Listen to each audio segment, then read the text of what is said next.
Здравствуйте, вы находитесь на канале Carnegie Политика.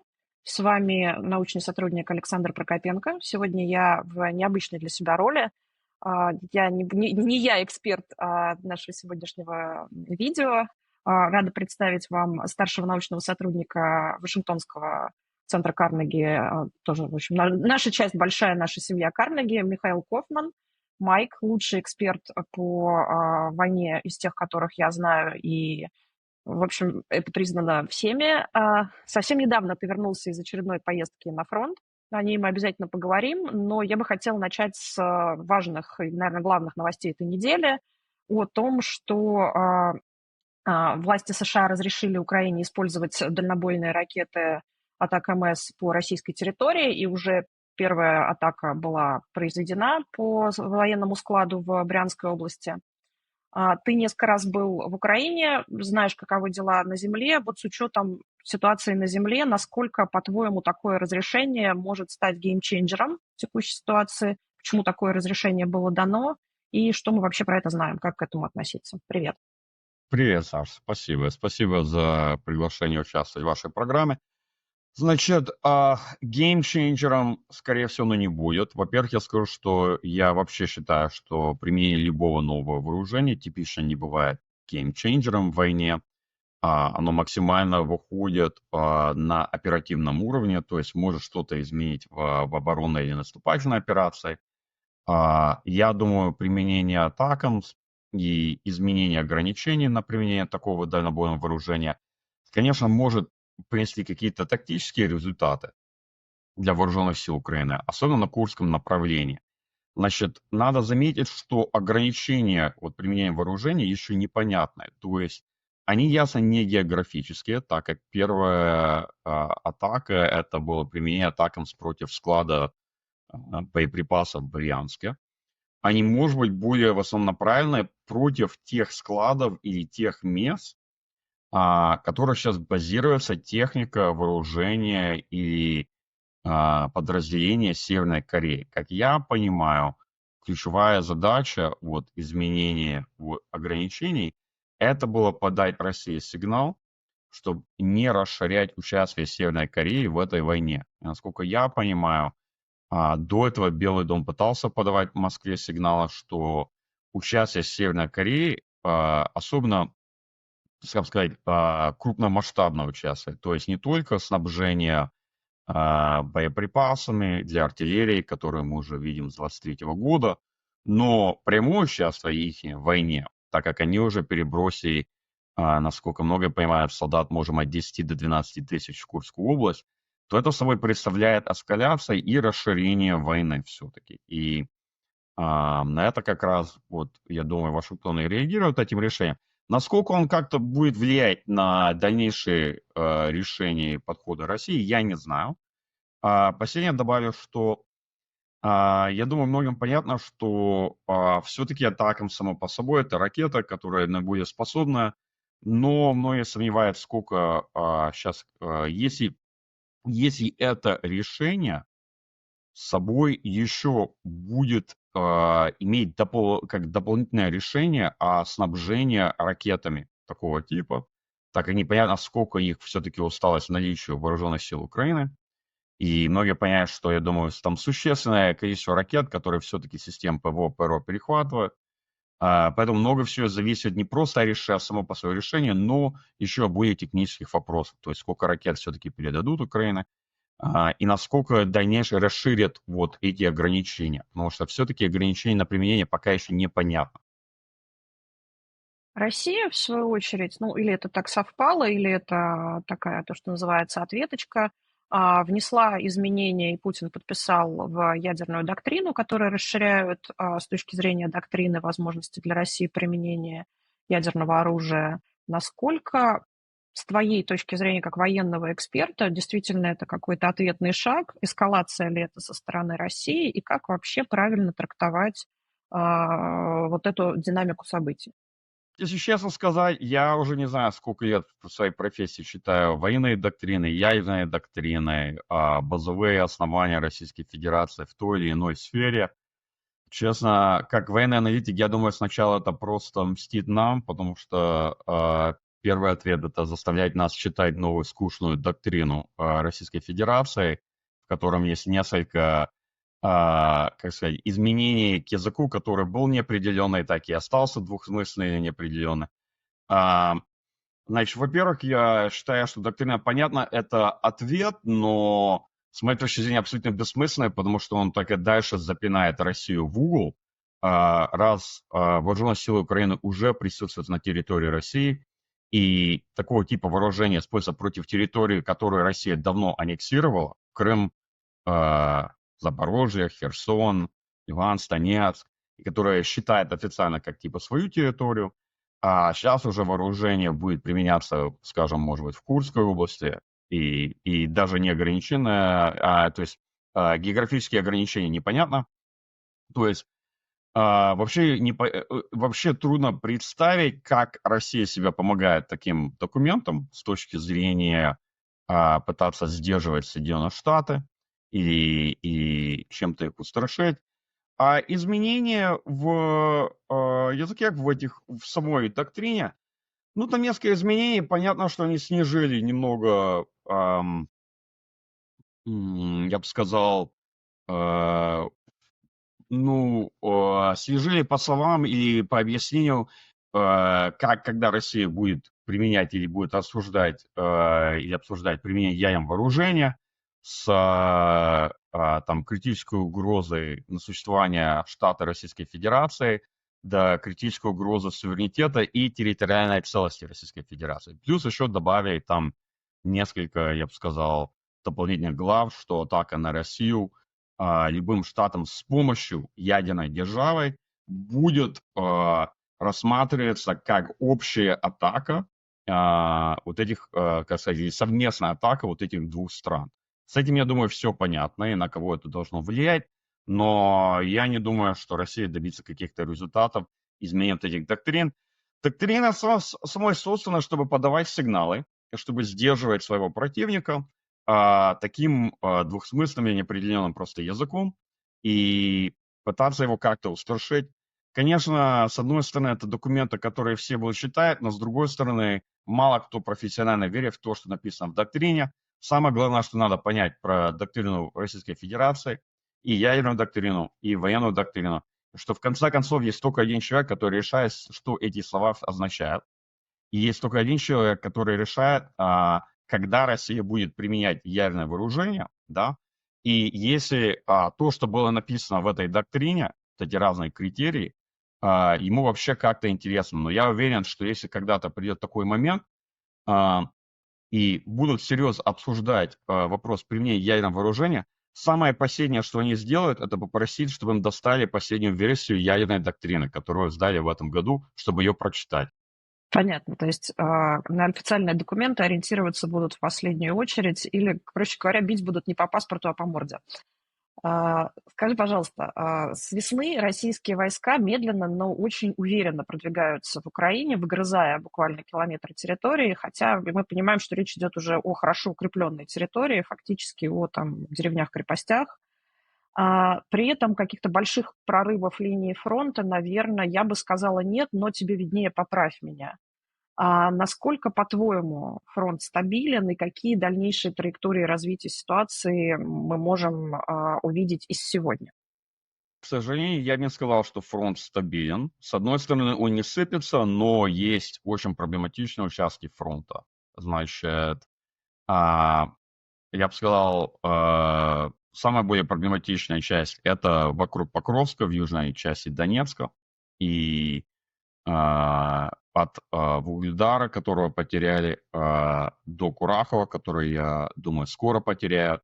И также российские войска пытаются обойти Покровск южнее его, дальнейшее выйти и обойти, потом захватить Великую Новосилку и продвигаться после Покровска, может быть, в сторону Павлограда.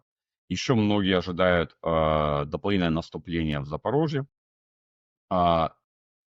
Вторые, третьи проблематичные участки – это вокруг Торецка, Часов Яра. Есть медленное, но все-таки стабильное продвижение вокруг Часов Яра. Это будет потом угрожать Краматорску, Славянску.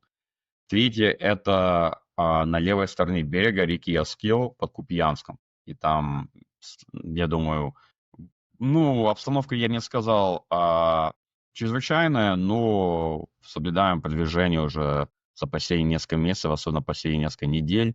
И я думаю, скорее всего, ВСУ потеряет левую сторону берега Аскила и сможет удержать оборону, используя эту реку на западной стороне. А последнее, это все еще продолжается битва за Курск. Контратака в сентябре для России, я думаю, отбила часть вот этого участка в Курске. И последние бои для России были наиболее неуспешные. Там были большие потери среди морпехов и ВДВ. Но битва за Курск, я думаю, продолживается. И как раз Россия все еще ставит приоритет сначала на Покровск, а потом на Курск. Значит, в общем, я бы не сказал, что... Подожди, пожалуйста, то есть получается, я правильно понимаю, что получается, что для России занять Покровск в Донецкой области, то есть аннексировать еще часть территории и сравнять с землей город на чужой земле, значительно важнее, чем освобождать собственную территорию в Курской области. Да, это было ясно с самого августа, так как первоначальное вторжение, успешная украинская операция в Курске, собой, как сказать, она не остановила наступление в Донецке. Я думаю, многие надеялись, что Россия, отвечая на Курск, возьмет с оперативного наступления в Донецке большую часть там подразделений и перебросит их, чтобы идти в контрнаступление. Так не делали. Взяли людей частично с Запорожья, с Харькова, может быть, часть 80-й бригады морпехов с Покровского направления, и еще какое-то количество людей, там, срочников и так далее, то есть подразделений с России. И сначала просто пытаясь вот первый месяц как-то сдерживать наступление в Курске, а потом в сентябре уже идти в контратаку. Я думаю, к сожалению, ВСУ уже утратила процентов как минимум 30 или 40 той территории, которую они сначала захватили в Курске. Но ключевые битвы это все в Донецке, а не то, что происходит в Курске. Я не иду вокруг за Покровск. Почему?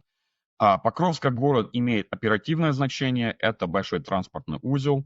Россию остановили где-то на третьей линии обороны перед Покровском, но в этот раз Россия не принимает битву за Покровск, которые как раз хотели истощить большое количество войск, они пытаются Покровск обойти. И после этого, если они смогут успешно обойти и прорвать оборону южнее Покровска, что сейчас происходит, там обстановка реально нестабильная, то тогда уже есть варианты идти дальнейшее, то есть в запад или в север. И понятно, что вот за Покровском стоит Днепровская область. То есть тогда они уже могут зайти в Днепровскую область. И будет намного сложнее удержать оборону. Так как Донец собой представляет, я это грубо описываю, как сказать, на карте, собой представляет топографически немного высоту и более логичный такой укрепрайон, который был создан и уже держится с 14-15 года. Если он будет утрачен, то тогда обороняться будет намного сложнее. Ну, конечно, с другой стороны, надо тоже понять и объяснить, что основной метод наступления России – это продавливание фронта, а не пытаться там вести какой-то большой оперативный маневр, создать крупномасштабное окружение и так далее. Это продавливание и выталкивание вооруженных сил Украины с этих оборонной позиций. И, конечно, Россия его ведет с очень большими потерями. То есть, я бы сказал, даже октябрь и сентябрь были особенно кровавые месяцы. То есть потери за эти месяцы превышали, скорее всего, потери за всю войну, исключая вот первоначального вторжения в феврале 22 года. И большая часть этого продвижения – это смешанная тактика, атака штурмовой группами от 3 до 5 человек частично, штурмовой группы еще от 8 до 12 человек, атака мелкими группами там на мотоциклах, в вездеходах, легкой технике и более крупномасштабные атаки, механизированные формированиями, подразделениями на уровне роты даже до батальона. Последние несколько месяцев даже в редкие случаи видели атаки, в которых участвовали от 50 до 60 машин техники. То есть это смешанная тактика. Я не люблю, когда люди описывают подход как волны людей. Это неправда. Как раз подход – это атака мелкими группами пехоты, которая разбросана, с одной стороны. С другой стороны, есть атаки механизированными формированиями, как взводы и роты механизированные, одновременно в нескольких направлениях. Это тоже идет большой потери техники, но все равно я просто хочу писать картину, что там не все однозначно, и есть большая разница, кто ведет атаку. То есть ВДВ и морпехи атакуют одним подходом, мотострелки и те, которые используют штурмовые группы зэков, штурм З, штурм В подразделения, у них другие подходы и так далее. Там более, так сказать, разнообразные подходы атаки. Но все сходится в основном на медленное продавление фронта, и, к сожалению, Россия захватывает сейчас больше территорий ежемесячно, я бы сказал, за последние 3-4 месяца. То есть не видим истощения все-таки наступления, а медленное ускорение. Я все-таки считаю, что этот подход не даст России способность на крупномасштабные оперативные прорывы, с одной стороны, но с другой стороны, таким подходом они медленно захватывают больше и больше территорий каждый месяц. И в этом смысле надо как-то изменить обстановку. Ты говоришь о больших потерях российской армии. Буквально на днях Государственная Дума в срочном порядке приняла закон, списывающий задолженность по кредитам не только для участников так называемой специальной военной операции, но и для их семей. Ну, то есть, проще говоря, жена набрала кредитов, муж, сходи повоюй, и тогда тебе их спишут. То есть речь даже не идет о том, что как было раньше, когда ты отдашь их из повышенных выплат, а просто тебе спишут, ну, вернешься хорошо, не вернешься, как пойдет. Я хочу тебя спросить о проблемах российской армии, насколько они видны извне. Мне кажется, что одна из ключевых – это проблема с личным составом и с набором контрактников, и то, что российская страна не идет на мобилизацию. Что там, так ли это? Какие проблемы есть еще? И потребуется ли Путину мобилизация в каком-то обозримой перспективе, которая явно не очень популярна в России? Я повторную частичную мобилизацию не ожидаю. У России большие проблемы и с общим количеством техники, из-за этого они пытаются, как сказать, уменьшить потери механизированной техники в течение наступления, потому что большая часть этой техники идет с складов. Но когда вопрос идет о жизни, силы и личном составе, там тоже большие проблемы. Большая часть тех людей, которые сейчас участвуют в штурмовых действиях, это те, которые подписали контракт максимум за последние 1,5 месяца, минимум за последние несколько дней. То есть очень часто люди подписывают контракт, и типичный средний срок в течение 2-3 недель их уже посылают на фронт. Из-за колоссального количества потерь ежемесячно, которые Россия ведет в этих наступательных действиях, им надо пополнять армию на уровне где-то 30 тысяч человек ежемесячно. Я бы сказал, есть некоторые месяцы в этом году, которые не смогли с этим справиться, есть месяцы, которые не смогли с этим справиться. Еще надо добавить, что Россия не просто возмещает потери, она ежегодно расширяет армию на количество несколько корпусов новых, которые создают. То есть еще надо люди на расширение армии, потому что они создали очень много новых полков, несколько корпусов, отдельных батальонов, и это количество просто вот так расширяется. Ясно, что летом они увеличили выплаты и гонорары, и федеральные, и региональные. Я думаю, Сань, ты этим намного лучше разбираешься, чем я, но они поднялись раз в 4 по сравнению с предыдущим годом, и Россия просто не сможет таким ходом поддерживать возмещение потерь, потому что если в следующем году они будут такими темпами поднимать выплаты, там, по-моему, Белгородская область вышла за 3 миллиона рублей, некоторые люди уже заходят за 4 миллиона рублей, то есть это немного феерические цифры, и я не знаю, как они так будут идти в 2025 год, то есть понятно, что они не смогут поддерживать интенсивность боевых действий, то есть не то, что у России закончатся там люди, они не смогут возмещать потери, а такую интенсивность действий они не смогут просто поддержать. Только непонятно когда. Я Я надеялся, что у них все эти большие проблемы будут складываться на первый месяц 2025 года. Но я думаю, скорее всего, большая часть проблем и с людьми, и с техникой будет складываться в второй половине 2025 года. И ключевая проблема сейчас, что я не знаю, насколько Украина хватает времени на этой войне, чтобы все эти ограничения, все эти проблемы, даже не исключая макроэкономическую обстановку, за которой ты соблюдаешь, о которой ты часто пишешь, которые будут влиять на курс этой войны. Потому что, чтобы они более имели такое решательное влияние, я думаю, и это просто, я бы сказал, такой расчет. То есть очень трудно предвидеть и гадать в будущее, что будет в войне. Но это моя личная оценка, что это все еще для России может быть месяцев 6-8. И в основном не будет ограничивать пока их боевые действия, скажем, наступающие несколько месяцев. Ну, здесь я с тобой соглашусь, действительно, и как много раз мы говорили на этом канале. Кстати, я напоминаю, что вы находитесь на канале, YouTube-канале Carnegie Политика, это Берлинский центр Carnegie по изучению России и Евразии. Подпишитесь, пожалуйста, ставьте лайки, задавайте вопросы к этому видео или к другим. Мы, кстати, очень внимательно читаем вопросы и иногда приходим в комментарии на них отвечать, поэтому это все не монолог, мы работаем в режиме диалога.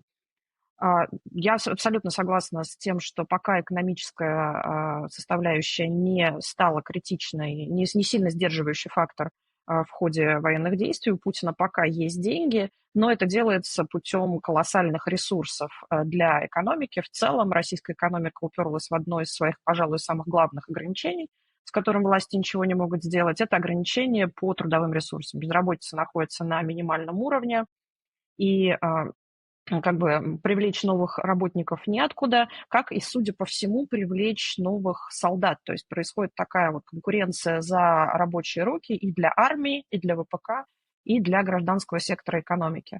Насколько видно, и видно ли, что это сдерживающий фактор для, там, например, выпуска военной продукции? Это сдерживающий фактор, потому что все-таки в России, вот как ты сказала, большой недостаток людей, особенно трудовой силы. И так как государство тратит, во-первых, колоссальные деньги, чтобы возмещать вот эти потери, решать армию, потом одновременно пытается еще заманить людей в ВПК, выплачивая большие зарплаты. Потом Центральный банк пытается как-то гасить колоссальную проблему с инфляцией и раскорением российской экономии, и пытается поднять базовую ставку за 20%. Она уже 21. Да, 21, да. И понятно, что вот этот дефицит людей – это большая проблема.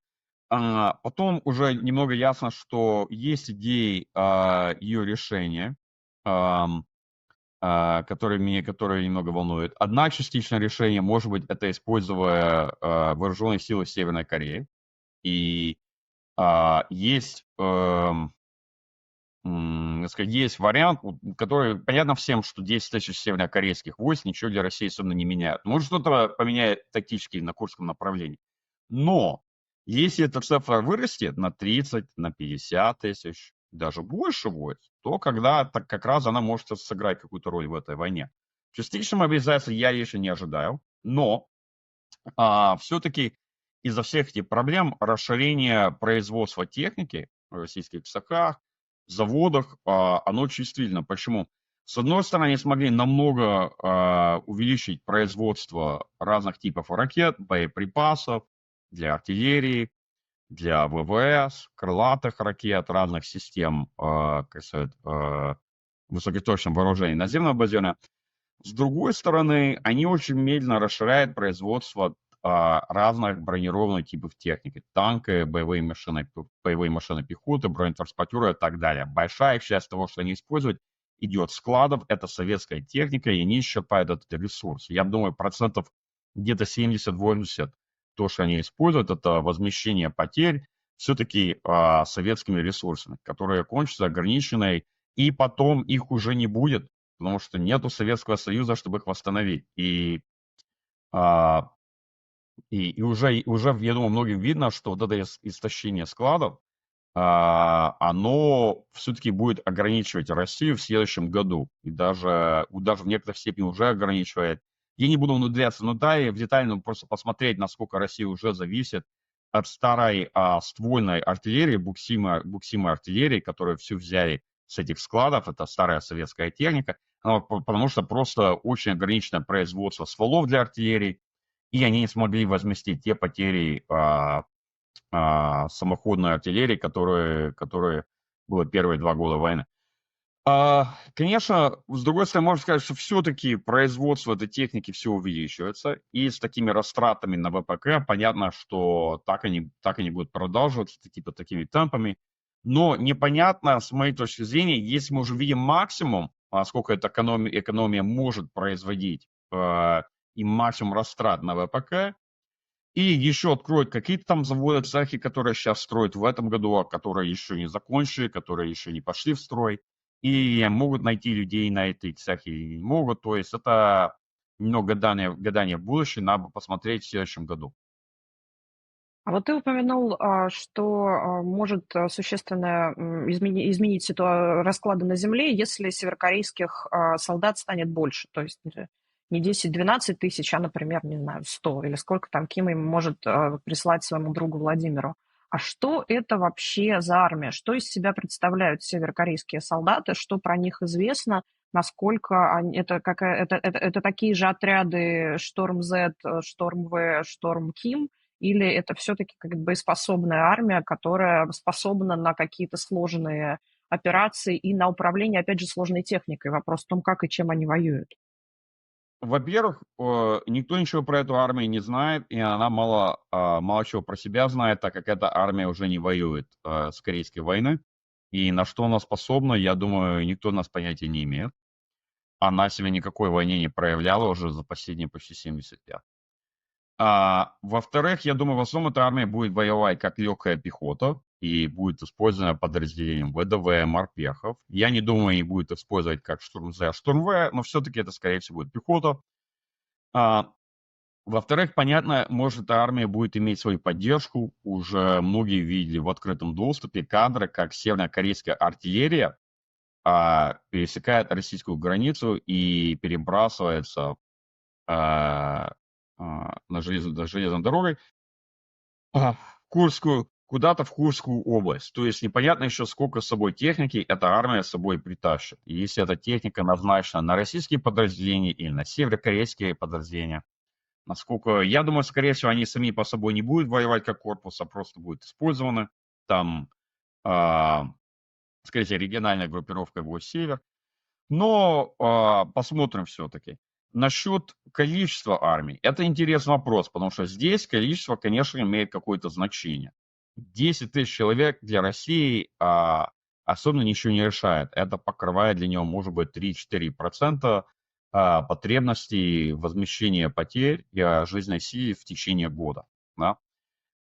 Если это количество вырастет там 50 тысяч плюс, то тогда оно может иметь какой-то чувствительный эффект. Опять, повторю, что я не знаю, каких результатов они могут добиться использования северокорейской армии. Почему? Потому что российская армия уже имеет, понятно, опыт на этой войне.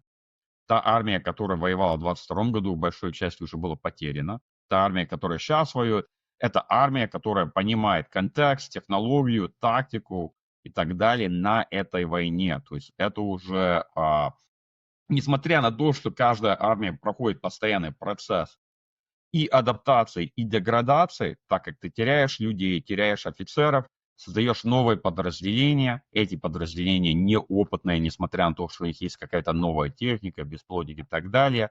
Они опять, как сказать, получают навыки, самые их выучивают на войне. Но несмотря на это все, все-таки, я думаю, российская армия, понятно, много более способна в этой войне, чем северная корейская армия, которая в этой войне не участвовала, ни в какой войне не участвовала уже на протяжении многих десятков лет. Поэтому я сам не могу предвидеть, какие результаты Россия получит от использования северокорейцев.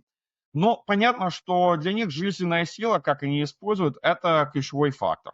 И в этом у них большое преимущество, потому что Россия уже давно возмещает свои потери, а Украина просто не способна пока, просто не может возмещать, я не скажу то, что возмещать свои потери, но она не может дополнительно и возмещать потери, и расширять свою армию, и и это все ограничение нынешнего процесса мобилизации. Это не то, что Украина типа кончились люди и просто заканчивается человеческий ресурс. Это в том, что подход России и Украины в основном иной к возмещению потерь и к воссозданию боевого потенциала армии. Это две очень разные стороны, которые уже воюют третий год, но подходы у них очень, очень разные в некоторой степени, особенно к воссозданию подразделений вооруженных сил и так далее, так как Россия контролирует, Россия под контрактом берет колоссальное количество людей за большие деньги, принимать в эту войну воевать, а Украина такие методы не использует. Я бы хотела вернуться к твоей поездке на фронт. Летом ты высказывал сдержанный оптимизм относительно успехов ВСУ по некоторым вопросам. Насколько изменилось или не изменилось, наоборот, усилилось твое мнение после последней поездки? В чем украинские военные молодцы, в чем нет? Какое задание еще нужно сделать, чтобы пройти 25-й год? Да, я бы сказал так, что когда я там был летом, я думаю, обстановка нашей войны намного лучше, чем она выглядела в начале этого года, в феврале-марте. Почему? Сначала в начале этого года были очень большие проблемы. Конгресс не проголосовал за supplemental пакет финансово-материальной поддержки. Был колоссальный голод боеприпасов на фронте с украинской стороны. Был большой недостаток людей тоже, так как шли дебаты про изменения к закону мобилизации. Только начали строить линию укреплений, фортификаций, которых реально не было в начале зимы. И тогда понятно, что в России была стратегическая инициатива и материальное преимущество, но все выглядело более пессимистично. Потом летом, я бы сказал, ну, это в основном было в июне, обстановка улучшилась. Проголосовали пакет, начали решать проблему с БК, с боекомплектом. Большое преимущество огневой поддержки, которое в России было, оно смешалось, уже начинает смешаться на близко, я бы сказал, где-то 3-1 по сравнению с 5-1 и 7-8-1 на участках фронта. Украина инвестировала большое количество денег на производство разных беспилотных сил и средств и начала создавать чувствительное преимущество в количестве, используя беспилотников типа ФПВ и так далее. Были изменения закона мобилизации, и первоначальные результаты все-таки мобилизации, вот в первый месяц июнь, июль и так далее, показывали количественное увеличение людей, которых мобилизировали, я бы сказал, как минимум 2,5-3 раза по сравнению с предыдущими цифрами. То есть из-за этого обстановка выглядит более положительно. И тогда я считал, что у Украины были очень хорошие шансы стабилизировать фронт, что все-таки был бы очень тяжелый период вот в эту осенью, но сможет было сдержать Россию на, я бы сказал, более такие ограниченные продвижения на фронте и стащить наступательный потенциал этой армии где-то в конце года и стабилизировать обстановку на фронте. То есть, ну, как сказать, самый худший сценарий, так сказать, прорыв фронта на оперативном уровне, тогда уже не ожидал. Обстановка выглядела намного более положительной летом. Плюс еще мы смогли посмотреть результаты Харьковского наступления, которое, я бы сказал, было наиболее неуспешным и в основном провальным.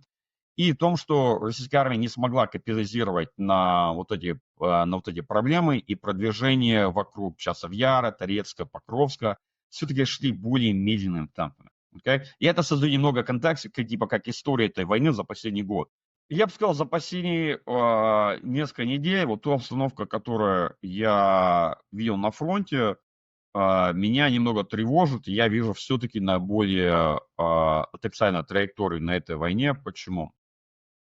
Вот те результаты мобилизации, которые вели летом, их вот эти цифры просто не смогли поддержать.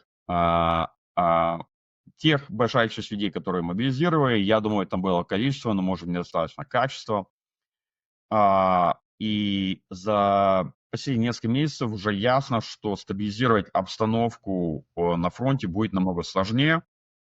Несмотря на большие потери российской армии, все-таки и из-за того, что в некоторой степени уже утратили преимущество в огневой поддержке, так как я сказал, первый раз, когда я был на фронте за все это время, были, как сказать, большие участки фронта, где Россия больше уже не имела преимущества в огневой поддержке или имела, я бы сказал, что-то близко к паритету, где-то 2-1. Это почти как паритет. И у ВСУ было даже больших частях преимущества в количестве дронов, беспилотников, которые используют, и в общем качестве. Я бы сказал, где они абсолютно молодцы. Это все-таки в развивании более хороших летних подразделений, в интеграции применения беспилотных сил и средств, системах РЭБ, радиоэлектронной борьбы, тактичная инновация, скажем, экземпляр, возмещение недостаток систем ПВО на использование дронов как систем ПВО против российских беспилотников разведки, используя, как сказать, более легкие системы типа радаров. И эта инновация более расширена, уже используется вокруг фронта. Там есть много, я бы сказал, я бы мог дать много экземпляров, то есть качественно украинская армия в некоторых смыслах намного улучшается и умеренно ведет бой, но в основном пытается компенсировать за недостаток людей беспилотниками. Система дистанционно минированная, на что опять используются беспилотники, и более-менее, как сказать, успешно ведут бой на протяжении от 0 до 30 километров, смешивая традиционные системы огневой поддержки, системы беспилотника и так далее. Но существуют все-таки ключевые проблемы. Первое – это колоссальный недостаток людей и особенно недостаток пехоты в опытных подразделениях, бригадах на фронте. Я не соблюдал особенно улучшение обстановки в личном составе, и это меня немного тревожит. Решение создать новых бригад, которые неопытные, которые все как бригады не будут использоваться, а их просто разделяют на батальоны, раскидывают другим подразделениям. Фрагментация боевых действий, так как из-за недостатка жизненной силы людей, тогда уже приходится склеивать подразделения с разным другим подразделением, многие подчинены кому-то другому, многие воюют приданными силами, то есть одной бригады там есть батальонная тактическая группа, к ней приданы какие-то батальоны, скажем, ТРО, это территориальной обороны, и из-за этого, как сказать, на тактическом звене, на оперативном звене, когда пытаешься вести или оборонно-наступательные действия, у тебя потеря сплоченности, у тебя нету слаживания от этих сил войск, и идет просто процесс фрагментации. А последнее – это армия, ну, я бы сказал, предпоследняя. Армия уже давно ведет дискуссии про переход на систему дивизии корпусы. Все-таки, к сожалению, делает. Я считаю, что в ВСУ как раз есть недостаток в оперативной системе команды контроля, так как это в основном армия, где все планирование боевых действий идется на уровне бригады, а выше их оперативно-технический уровень АТУ и УСУ. Но я здесь не хочу критиковать, но я думаю, это не более успешная система управления по сравнению с системой типа корпуса дивизий. Самое последнее – это все-таки есть продолжение проблемы с подготовкой, базовой подготовкой людей. И из-за этого многим бригадам приходится компенсировать за это и вести собственную базовую подготовку для людей, которые ее уже прошли. И все эту проблему давно понимают и пытаются привести изменения. Но очень сложно при таком уровне давления на фронте, когда у тебя постоянно с одной стороны потери, со второй просто недостаток силы войск, и ты не можешь снять бригад и вести ротацию. Ты только можешь снять одну бригаду с участка фронта и перебросить ее на другой участок фронта. И само по собой такой процесс как раз очень опасный, потому что в течение переброска одной бригады, или если они просто меняются местами, всем понятно, что российская армия в этот момент просто может вести наступательные действия, потому что они видят, что бригада меняет позиции. И из-за этого, как сказать, напряжения, давления, очень сложно вести какую-то полноценную ротацию из-за недостатка войск.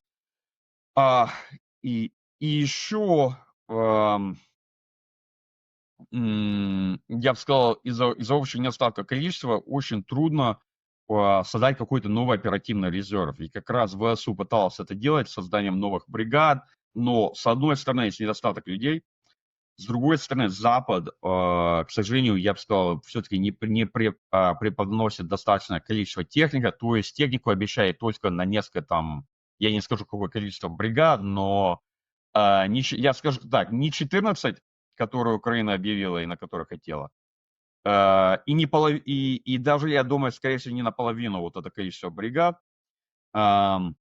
И из-за этого тоже, я бы сказал, большие проблемы, так как уровень поддержки экипировки для этой армии, которую Запад оказывает, тоже недостаточно. Ну окей, я не буду читать все проблемы. Понятно, что у любой армии на крупномасштабной войне есть такой тип проблем. У российской армии тоже, я бы сказал, наиболее большом количестве. Но на сегодняшний момент все-таки Россия использует преимущество жизненной силы, преимущество в технике. Я бы не сказал, что у них уже есть большое преимущество в БК и поддержке, как раз в этом у них стало больше проблем. Но несмотря на это, как всем ясно, все еще все-таки продавливает фронт, особенно в некоторых более опасных направлениях. Я так понимаю, у Украины есть и инфраструктурная проблема. 17 ноября Россия нанесла очередной достаточно сильный удар по энергетической инфраструктуре. Насколько проблема энергетики критична на фронте и насколько критична в мирной части Украины, по твоей оценке, насколько это фактор и чем здесь Запад мог бы помочь или уже ничем? Эта проблема началась, и всем было предвидимо еще в марте этого года, так как в марте и в апреле Россия нанесла более поражающий удар против неядерной части энергоинфраструктуры Украины и наносила несколько ударов, я бы сказал, последний крупномасштабно это был несколько дней тому назад, до этого предпоследний был в конце августа. Между этими ударами Россия ведет постоянные атаки, используя беспилотники «Шахед» и беспилотники типа имитаторы, чтобы истощить систему ПВО, противовоздушной обороны. Значит, я думаю, всем давно понятно с начала этого года, что одна из военной стратегии России – это стратегическое нападение против критично важных объектов энергоинфраструктуры Украины. Ну, я бы сказал, почти все, что исключая атомные энергостанции, но включая такие системы, которые связывают атомные энергостанции в общую сеть, к общей сети, энергоинфраструктура тоже, трансформаторы и так далее. Значит, результаты этой кампании, я бы сказал, мы еще не знаем. Их не так легко предвидеть, но понятно, что это, с моей точки зрения, не менее важно, чем обстановка на фронте. Во-первых, Россия собрала запас ударных средств крылатых ракет, которые она уже несколько месяцев не использовал, ожидая наступательной, как сказать, более холодной погоды. И сейчас пойдет, я уверен, несколько волн крупномасштабных крылатых авианалетов, ударов стратегической бомбардировки против энергоинфраструктуры. Какие повреждения нанесут, конечно, мы предвидеть не можем. У Украины большая все-таки проблема покрыть всю страну в авиапространство систем ПВО, так как их недостаточно, несмотря на то, что Запад в этом году намного расширил поддержку систем ПВО и систем ПРО, но их тоже нету в таком большом количестве наличия западных стран. Да, и так же самое можно сказать про ресурс перехватчиков, то есть самых ракет. Мы в Соединенных Штатах в этом году остановили весь экспорт ракет на систему Патриот. Очередь на закупку ракетных систем стоит уже на 8 лет, и весь экспорт направляется только на потребности систем ПВО в Украине. Я думаю, в Германии тоже, насколько я понимаю, открыли вторую линию на производство ракет для систем IRIS-T, которые передает. Мы много старых систем взяли из складов. Тоже, как сказать, с времен Холодной войны все разнообразие. NASAMS, IHawk, там древние системы ПВО взяли. Типа все, что можем восстановить в этом году. Но несмотря на это, просто очень трудно подкрыть территорию самой большой страны в Европе, исключая Россию, которая 600 тысяч километров. Еще второй фактор, который тоже, к сожалению, мы не сможем предвидеть, это все-таки температура, средняя температура, которая будут в этой течение на протяжении зимы, потому что есть большая разница от минус 5 на 5 на плюс 5 градусов. И это разница потребностей, вот если, скажем, Украина сможет, я не знаю, сколько гигаватт они смогут все-таки произвести, включая импорт энергии с Евросоюза и включая разных генераторов газовых турбинок, которые там я бы сказал, где-то просчет от 1 до 5 мегаватт. Ну, если, скажем, там 10, 11, 12 гигаватт они смогут провести. Сколько будет надо, потребностей, большая часть зависит от температуры, потому что разница от плюс 5 и минус 5 – это разница от 12 на 16 или 16 плюс гигаватт потребностей. И это очень большая разница. И это уже не вопрос военной аналитика, это уже более реально вопрос пытаться предвидеть, какая будет средняя температура в декабре, январе и феврале. Это к прогнозу погоды. Мы должны будем скоро заканчивать, поэтому я, наверное, перейду к последнему вопросу.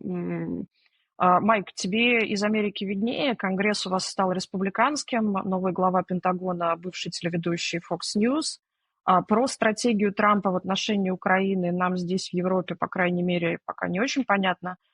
Понятнее ли вам, виднее ли вам в Америке, и с чем, с твоей точки зрения, новой администрации придется разбираться в части Украины в первую очередь, тем более, что ты все время говорил, что, по сути, администрация станет в некотором смысле заложником тех решений и тех действий, которые были сделаны летом, в конце лета и вот осенью сейчас. Так ли это? Да, потому что все еще администрация Байдена есть последние 2 месяца. Я бы сказал, если рассматривать обстановку на войне, они все еще владеют всеми ключевыми ресурсами. Там где-то $5 миллиардов PDA, Presidential Drawdown Authority, еще $2 миллиарда USAI. Это инвестиции в военное производство, технологии, боеприпасы и так далее. Они смогут растратить какое-то количество этого денег до 20 января, но они не смогут успешно перебросить все, что они закупили этими деньгами в Украину. Поэтому администрация Трампа сможет иметь возможность или продолжить, или остановить все-таки этот процесс, то есть просто с точки зрения логистики, физически они не смогут за 2 месяца все это передать Украине. Понятно, что сейчас принимается полноценный ряд решений. Там было решение на использование американских контрактов в Украине, решение, которое мы обсуждали в начале нашей дискуссии, ограничение использования дальнобойных ракет типа «Атакамс», решение, которое пришло вчера, обеспечение мин Украины, это мин дистанционных, в основном будет дистанционных действий, противопехотных мин. Я не знаю, какой еще порядок решение придет. Может быть, это плохая аналогия. У меня немного такое ощущение, что за последние 2 месяца администрация Байдена как человек, который нажимает все кнопки в лифте и потом с него выходит. И администрация Трампа, в нем останется. Поэтому Высокая культура американской политики. оно немного так выглядит, с моей точки зрения. Про стратегию Трампа я, честно говоря, ничего не знаю. Я даже немного думаю, что где-то ближе к этому, как я, скорее всего, даже менее нам виднее, так как я, как человек, который живет здесь, в Вашингтон, Д.С., как ближе всех к реактору. Сейчас пока еще непонятно все-таки, кто будет в этой администрации, кто пройдет вот процесс одобрения в Конгрессе, потом какие люди будут замы, только пока еще понятно, кого назначают как ключевые лиц, но бюрократия и так далее, это, как сказать, надо еще посмотреть, какие люди будут, ну, скажем, кто будет рулить вопросами вот, войны на Украине. Несколько имен уже услышали, но еще непонятно, кто будет главным по этим вопросам. Все разные планы, о которых я слышал, которые обсуждают в прессе, непонятно, чьи эти планы, чьи идеи они собой представляют. Они еще не столкнулись с реальностью. Я думаю, реальность – это война. И еще понятно, что у администрации Трампа будет много вопросов, исключая там вот русско-украинской войны. То есть понятно, что вторая тема, которая, кстати, может быть на первой планке, это обстановка в Ближнем Востоке, Израиль, Иран и так далее. Потом пересмотр отношений и нашей стратегической конкуренции с Китаем. И еще много внутреннеполитических вопросов. Так администрация Трампа много чего обещала по вопросам иммиграции и так далее. И она вот, может, как раз ими займется. Мы, как люди, которые занимаемся более вопросами национальной безопасности, внешней политики, всегда считаем, что внешняя политика – это как самое главное, самое важное, несмотря на то, что как раз типично президент сначала занимается вопросами внутренней политики, потому что большая часть народа намного меньше, особенно в Соединенных Штатах, интересуется внешней политикой, намного более интересуется вопросами внутренней политики. И они, я думаю, вот эта администрация будет пытаться, скорее всего, сначала отвечать на это. Но, конечно, это все просто спекуляция, с моей точки зрения. Я не думаю, что я в этих вопросах понимаю много лучше других и лучше в них разбираюсь. Ну что ж, будущее туманно, все контингентно, посмотрим, как будет развиваться ситуация. Майкл, спасибо тебе большое. Большое спасибо нашим зрителям. Не забудьте поставить лайк, подписаться на наш канал. Еще в описании ролика есть ссылка на телеграм-канал Carnegie Политика, где мы регулярно публикуем статьи наших экспертов. Кстати, они открываются в России без VPN. Оставайтесь с нами. Спасибо. До свидания.